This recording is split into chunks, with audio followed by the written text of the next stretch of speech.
À quelques jours de la nouvelle année, c'est l'heure d'acheter votre calendrier 2016. Et pourquoi pas acheter celui-ci? Regardez, celui de Vladimir Poutine.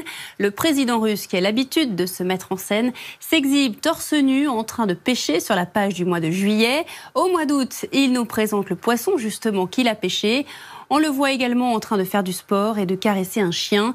C'est un tabloïd qui a récupéré ces photos médiatisées par le chef du Kremlin pour créer ce calendrier qui lui est dédié à 100% original.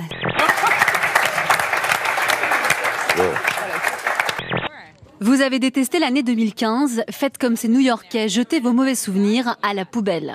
Ici à Times Square, des centaines de personnes défilent devant ces bennes à ordures ou fracassent tout ce qui leur pèse, comme ces médicaments. Et visiblement, ce n'était pas la meilleure année pour tomber amoureux. J'ai déchiqueté l'invitation de mon mariage annulé et des fringues de mon ancien copain. J'ai dit au revoir à mon ex-petite amie, l'amour de ma vie, avec aussi mon ancien meilleur ami et le service après-vente complètement nul de mon opérateur téléphonique. La liste des trucs qu'il fallait absolument faire pour être à la mode en 2015. Allez dormir chez Jawad. Moi j'ai fait, je suis arrivée, il m'a demandé t'es de quel signe astrologique, j'ai dit je suis vierge, il m'a dit mets-toi là avec les 72 autres, on va s'éclater. On a été très bien reçus. On a passé une super soirée, c'était génial. Tu me prends pour une chèvre ou quoi?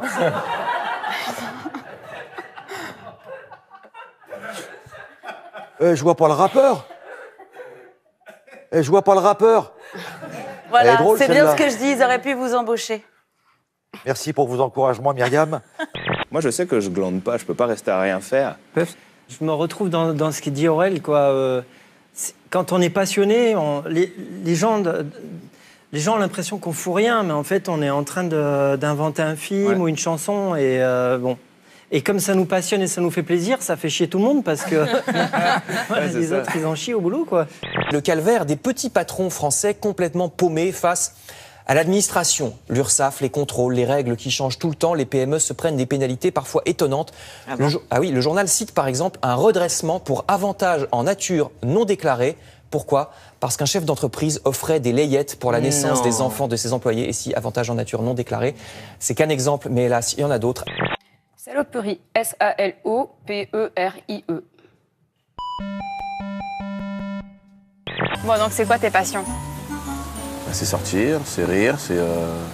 C'est pas des passions de sortir, rire.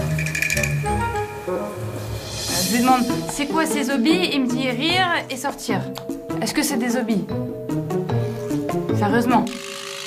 Sodomiser, S-O-D-O-M-I-S-E-R. Est-ce que vous avez déjà dans l'esprit l'idée d'en faire d'autres ou pas? Oui. Parce que l'agilité, forcément, c'est que vous êtes, vous ou votre mari, sujette, entre guillemets, c'est pas une maladie, mais enfin, sujette à ça. Ça veut dire qu'il y a des gènes de jumeaux dans la famille. Non, pas vraiment. Ah si. Non. Ah non, il y a eu un travail qui a été... D'accord, ok, j'ai compris. J'ai compris. Ok, ils étaient plusieurs, j'ai compris, ça va. Ça va. J'ai compris. Une catilinaire.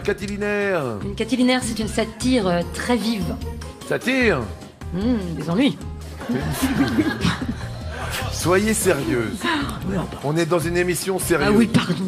Mais si on pouvait tous s'embrasser sur la bouche tout le temps, moi je trouve que ce serait... Je vais peut-être me mettre de l'autre côté, là. Par exemple, là, Caro, fais pas la difficile. On va faire des économies de chauffage à début de cette année, en tout cas avec la chaudière qu'on a, là.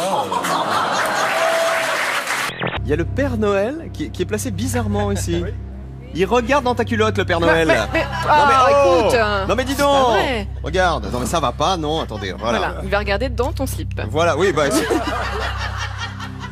Et vous allez nous dire si vous matchez ou si vous matchez pas, autrement dit si vous aimez ou si vous aimez pas, d'accord? D'accord. On va commencer avec ce monsieur Michel Houellebecq. Est-ce que vous matchez ou pas?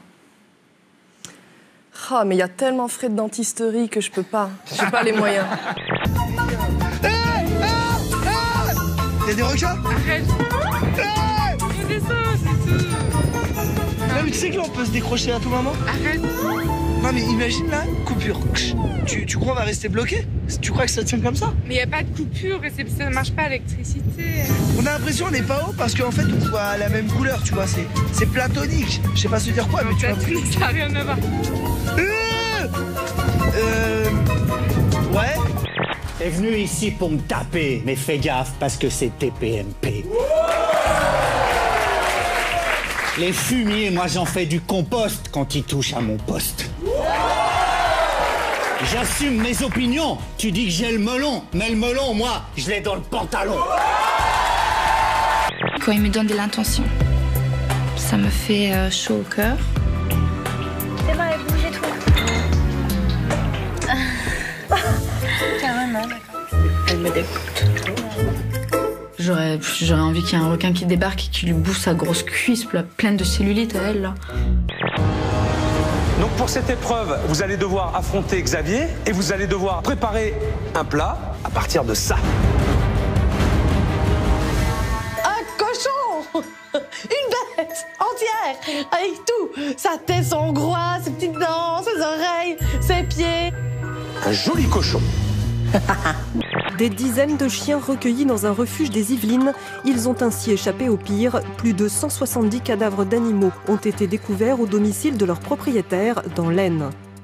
La propriétaire, une femme d'une 60aine d'années, a été condamnée le 18 décembre dernier pour maltraitance. C'est lors de la confiscation de ces animaux que les gendarmes découvrent dans plusieurs congélateurs les cadavres de 171 bêtes, parmi lesquels des chiens, des rongeurs, un iguane et 2 faucons. En théorie, si vous ne stérilisez pas un mâle et une femelle, et bien sur un an, ils peuvent faire en moyenne 12 petits chatons. Et si dans ces 12 petits chatons, il y a la même proportion de femelles et de mâles, en année 2, ces 12 petits font 144 petits, en année 3, les 144 en font 1728, et en année 4, les 2 petits au départ auront donné une population de 20 736 chats. Ça, c'est la raison pour laquelle les chats domineront le monde, un jour.